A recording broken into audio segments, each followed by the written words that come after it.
Welcome to the Thursday edition of Panola Pride. Mrs. LaGrone, our guest today, and our program is made possible by Superior Homes in Longview.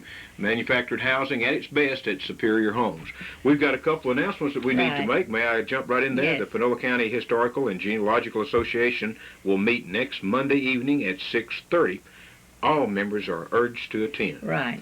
And the sale of the Panola County history books are still underway, and the books are available. Yes. Did you will be available in August. Yeah. They're supposed to be here. Okay. Yes, and in the next few weeks. You can contact someone at the library, and they can take care of it for you. Right. Send your order in if you haven't already done it. They've come in right along. Good. I think that's been surprising. Yes, it really has. That it's gone as well as it has. A lot of people are interested. Right. It's all that fun way that you make it interesting is what happens. They're doing well with it, and people are going to be proud when they get it. Our program today, Carthage High School class reunions 50 years ago. And more. I mean, this was a 50-year ago, a little over 50 years, but it recapped all of the classes before. I really think this is the first big homecoming they'd had, and this was in 1926, and I had run into some information on it some time ago, and ran into a poem. I restructured the little poem that told the story of Carthage High School grads from the beginning of the Male and Female Institute in Carthage. So I thought it might be fun to get a rundown on who some of those people are. We know their names, but we have no idea when they graduated or if they graduated from our school. And and since we're having class reunions, one this week, one next week, I thought people would be interested in some of the early graduates of this county. And so the little poem starts out, a history of CHS will tell of bygone days and now as well. O.P. Carswell, first professor of renown, who with shillelaghs and arithmetic sums did abound. In other words, he was a disciplinarian and a mathematician, and they had to get with it. For a new school, they said, Mr. Pollard gave land where now our children play and stand. Now that land was where Baker School now is, there on College Street. A 3-storied frame on the land was placed, and we have pictures in these early annuals of the building. And I thought we might take a look at it, a 3-storied structure. The first one was, well, I can't turn pages. Well, that's not it anyway. The first building there was of wooden construction. Here it is. And then after it burned, this was in about, it was put there in about 1891 or 2. Now, this is a 3-story building. Looks like it has a basement or a partial basement and then 2 full floors. Right. And two 3-story buildings were on that lot as the years went. The first one was a frame building, and when it burned, then they replaced it with this brick building. And of course, that property then has been school property all these years, down through the years. This building, however, is not standing anymore. Oh, no, that's long ago gone. But the original elementary school built, all the school was originally housed in that building. And then on into 1929, when they built the present Kuntz building for high school. It still had the elementary building on that campus. But it has no connection with the building that's there now, because that building is long gone. But this land was where the school center began there. Before that time, they had in the earliest days, of course, the tuition schools, and then different teachers had them in their homes in the very beginning, and then they had them in Masonic Hall. And the Masons sponsored the first schools all over Texas and in Carthage as well. And that pillar at the entrance to the Baker Kuntz campus. There's a square block pillar Sitting there. almost in the island, is it not? Yes, it is in the island, and it really ought to be repaired because sometime in the past somebody has hit it, and it's pretty messy looking since it's not together. It looks like the top's ready to fall off and that sort of thing. But that indicates that this was a Masonic sponsored place in the beginning. But anyway, that's where our high school began, right on that corner. And so they went on with a little jingle to say, L.C. Libby with worthy teachers graced, a three-storied frame on the land that was placed. Then they said 'twas Panola male and female college named, and stores of knowledge the students claimed. Well, they did have to study pretty hard because from the very beginning of high school, they crammed that Latin and Greek and all of that into high school graduation requirement. Miss Chick Voter was in the ranks, and now she's the wife of First National Bank. Now, this was in 1926, and of course, they have, let's see, she would be in this one right here. Here her name is. In the first group, they, in 1892 was the first real graduating class. But they'd been going to school for all the years before that, and they put them all into one class when they got a high school set up. And then, after 1892, there was not another graduating class till 1899. But all the names of the graduates are here, and we have on our shelf of graduates of Carthage School all of the school annuals and all of the graduating classes from the beginning. So this is a valuable history shelf. Anybody can go to that shelf and find out if the person they're looking for graduated from Carthage High School. And that's going a long ways back, you see, back to the 1890s, and from that time up to now. But I thought this was just very interesting because they take it then from year to year, from that time to 1926 when they had this reunion. Now the reunion classes today have some kind of program that spoofs on either their own history or somebody else's connected with the school. They usually tell their own story, and this was the first one, so they told the story behind them. It says Dr. O.H. Cooper. Now, we talked about him last week or week before, among the great educators who left here and became president of Baylor University. Dr. O.H. Cooper, 4 years held sway, imparting knowledge to us day by day. And they say, our heads were buried in Latin books, and hard study marred our good looks.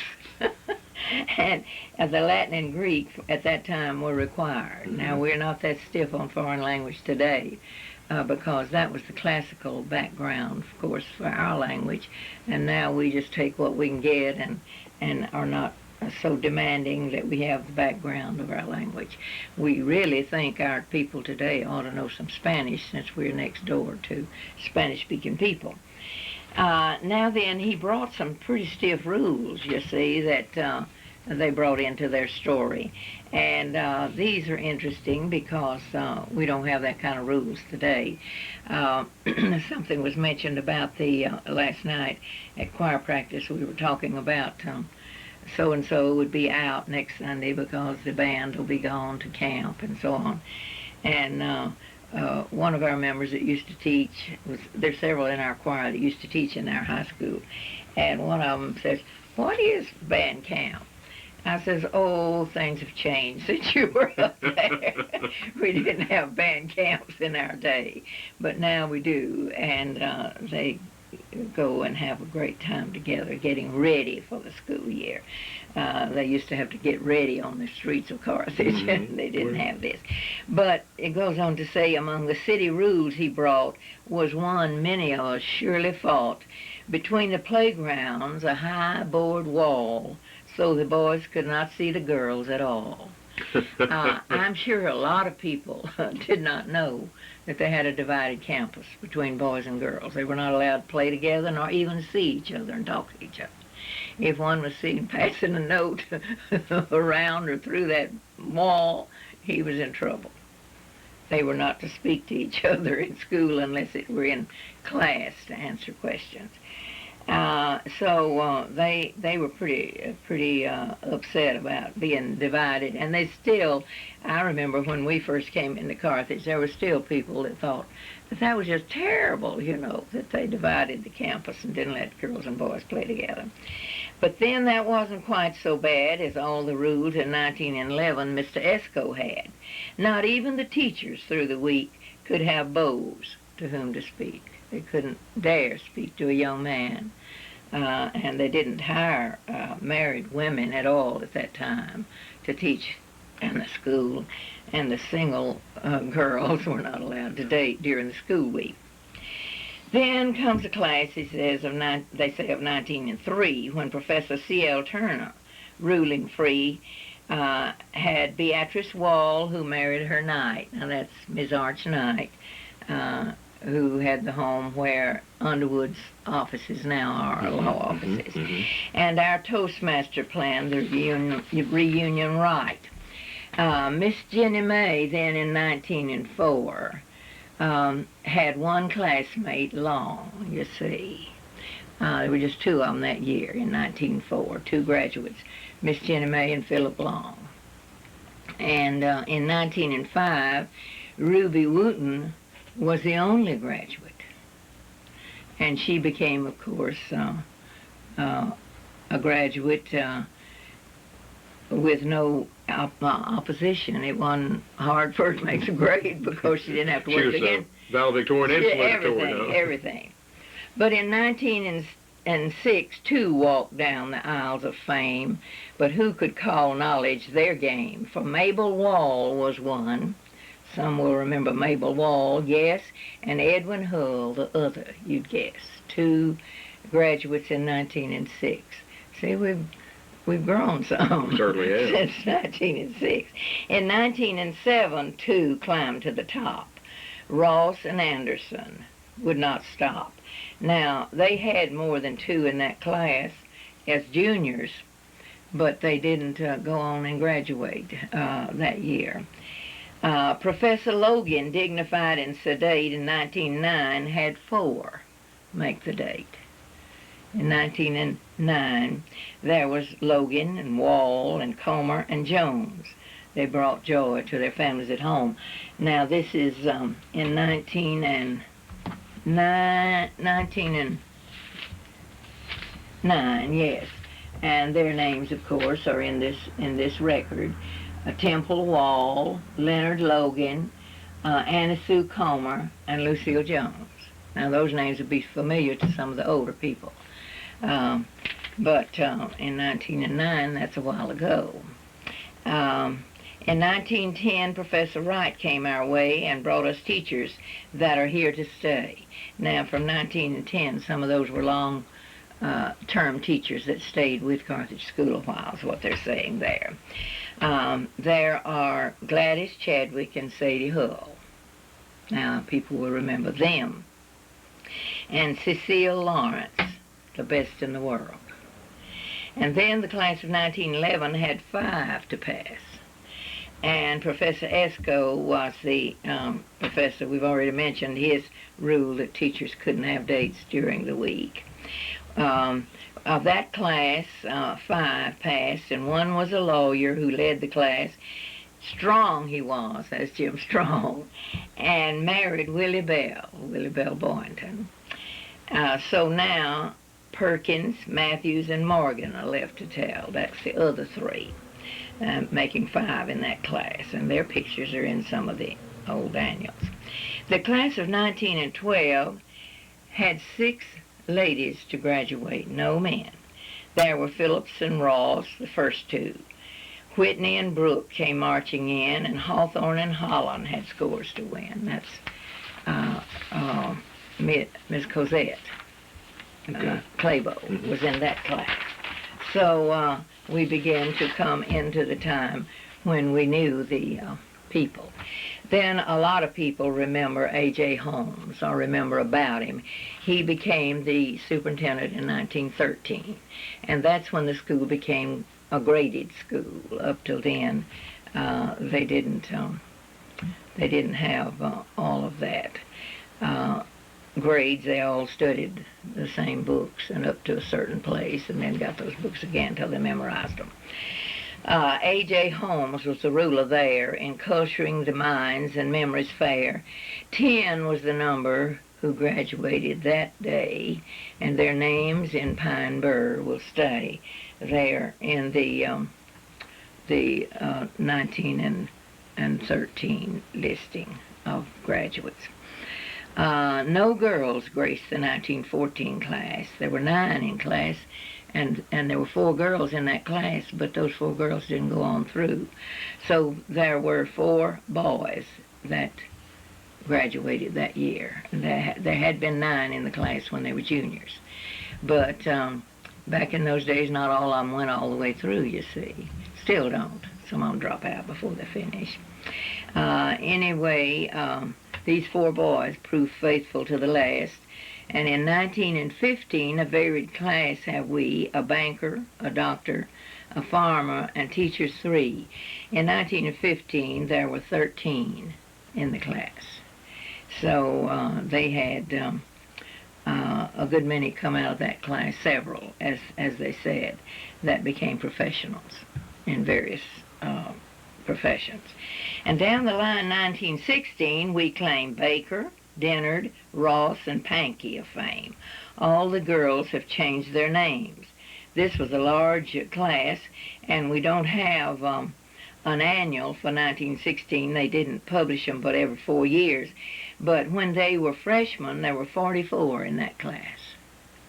But not that many graduated as seniors, but I would guess at least half of them did, and that was a big class for that day. We're starting to pick up numbers now. Yes, pick up numbers.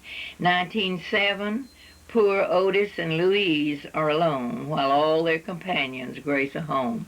In other words, it's a pretty good-sized class, but they were, by the time this was written, they were all married. There were 11 in class, and all of them were married but 2 by the 1926. This was from 1917 until the time they wrote this in 1926. And J.D. Warren was the superintendent, and he moved away, and we had a new superintendent the next year. The large class of 19 and 18, 27 we see, only a few of marriage are free. Most of them are married. Horace, that's Horace Allison. Park, that's Park Chadwick. Philip, that's Philip Wall. Allen, that's Allen Worthington. Bachelors will stay. Of course, they didn't stay bachelors, but in 1918, that's in World War I, they were bachelors until, they said bachelors will stay until next leap year when a girl names the day. Okay. Be caught, in other words. Then the 1919 class is straight afar, they said. There were 14 in that class. In 1920, Mr. Covert came by car as the superintendent, and there were 22 in that class. Some others tonight are here, they said, for us to greet them in friendship dear. Superintendent A.A. Taylor guided the class of 1921. There were 22 in that class. He developed knowledge and stories by the ton. 1922, 1923. 22 had 23 in it. 23 had 15 in it. And A.J. Cook led the classes and made of them bright lads and lasses. Now, this is the Mr. Cook that married John Neal's sister, older sister. And she came back here and retired and lived in the old Neal house, you see, there next to John, close to John. Then there's in 1924 and 25 and 26, they give the number in the graduating classes. Again, they were about the same, except the 25 class was a little larger. But Mr. Tuttle was the superintendent at that time. And the one for 58 graduates to send in the 3 years, he graduated 58 in those 3 years. Now, what the 26th class will make cannot be determined at this date. This is 1926 that they're talking.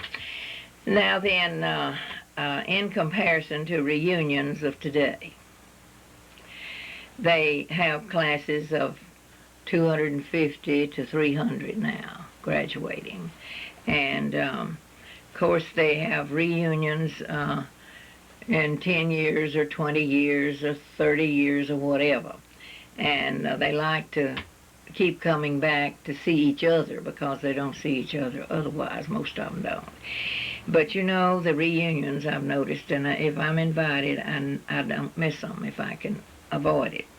I enjoy seeing everybody too, because I lose them. They go here and yon. We've had them come back to reunions from all over the world. And they keep in touch that way with where they were, who they were, and this is important. Mm-hmm. Usually, they're surprised that everybody else looks so old.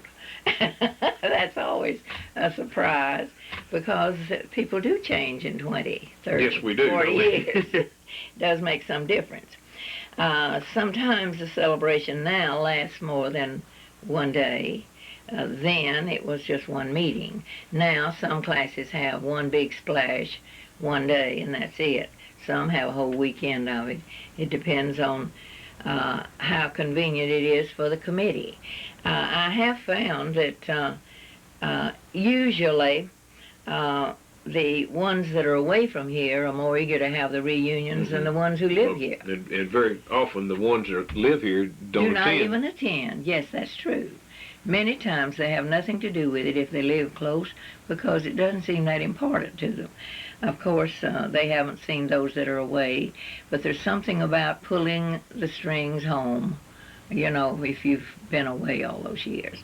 So reunion time is a glad time, homecoming time. We see each other and renew old friendships and happy memories. And now the reunions have a big crowd. Now, we have had recently some reunions of pretty early classes that didn't have many left, mm-hmm. but they loved it all the more to see the ones that are still available. Let our thoughts and minds go back to dear old CHS days of fun and fact.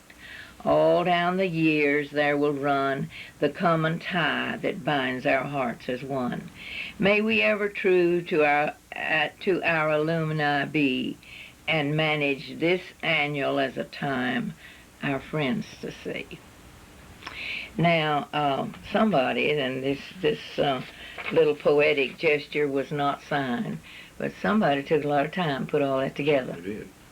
And that was part of the graduation homecoming of 1926. It'll be interesting to see what they come up with for this Saturday night when, I guess it's the 62, I didn't look. It's one class that meets this Saturday, another one meets next Saturday. So we still love to renew old friendships, and that's good. They're binds and people get ties together. They go through and recall school. Things mm-hmm. that some forget, and they're glad to think of them again. Mm-hmm. Mm-hmm. And some friends that have been far away rewalk, though it's changed, they rewalk the lanes that they walked then. Good memories. Good memories, right, good memories. Thank you for sharing that. Our time is gone away from us again. Yes. And that's, I started saying, another interesting program that you brought. Well, it fits into the time right now. This is homecoming time, and all these, the rodeo and all these things that are going on, you see, they'll be taking part in that too. All fall into place. The 42nd annual PRCA rodeo begins today. I would like to do some research on the rodeos through the years. I have missed many of them. The last few years I haven't gone out to watch them, but we had a big part in them a few years ago when our kids were little, and we had to chase those horses and sweat it out. That's all a part of it, isn't it? That's part of it. And our Panola County Cattlemen's Association has been strong now for all Always 42 years goes right on plus, through the years. and have really helped our community in many Well, ways. 42 years. We had to already be in Carthage. See, we came in 42. So we were already in Carthage when this started. And from that very beginning, we had special boxes and sat right down where they threw trash on us as they raced around and pitched right by us. Well, that's the excitement of it, is to feel the dirt as the Bronco bucks. Or I remember one event that we have laughed about in our family. Cleburne's family always joined us in that, and we'd go to the parade, and our kids would put on their cowboy stuff and ride in the parade, their kids and ours. And then we'd have a picnic, a supper, and then go out early for the first night's activities. Well, getting away from that rodeo grounds, of course, has not ever been easy, getting out of the parking area and back home. So one night, as it was over, I remember Grady was racing his motor, to beat the next one to the corner, and right over there was a car racing the motor and trying to get ahead of him, and they did that for several jumps, and looked across, and it was Cleburne driving the other car. Oh my goodness! And they laughed at me a day about trying to beat each other to the gate. See, this talking about fond memories that go on at a time like this really brings it back. It does. Yes. Well, I hope to see you at the parade today. Yes. The parade's at 4. Oh, yes. The shootout now, which has become a tradition. Yes, that shootout is part of it. Will be at 1 o'clock. And they'll fall down on that hot street. My goodness. And we were laughing about that yesterday. Some of them, if the street's really hot, they get alive again, so they can get up. Yes, so they get up off the cement. They get conscious falling. But that's part of the fun and games. I think I would do that too if I were able to get up. But if I ever got knocked down, I'd have to stay there. Well, we invite our listening and viewing audience to come out to do all the activities. It's an exciting day today in Carthage. And the rodeo itself begins. The show is at 8 o'clock tonight at the rodeo grounds. And brand new bleachers. They say. Yes, I'm excited about that. No splinters in the seat. No splinters. You won't get scarred up. Well, thank you for our program today, Yes, and we look forward to next week's program as well. Okay, I hope the rodeo goes well. It has been known to bring rain. I didn't hear you, Ed. We need the rain, but I hope it doesn't come at rodeo hour. For Mrs. LeGrone, I'm Jerry Hansen. Thank you for being with us.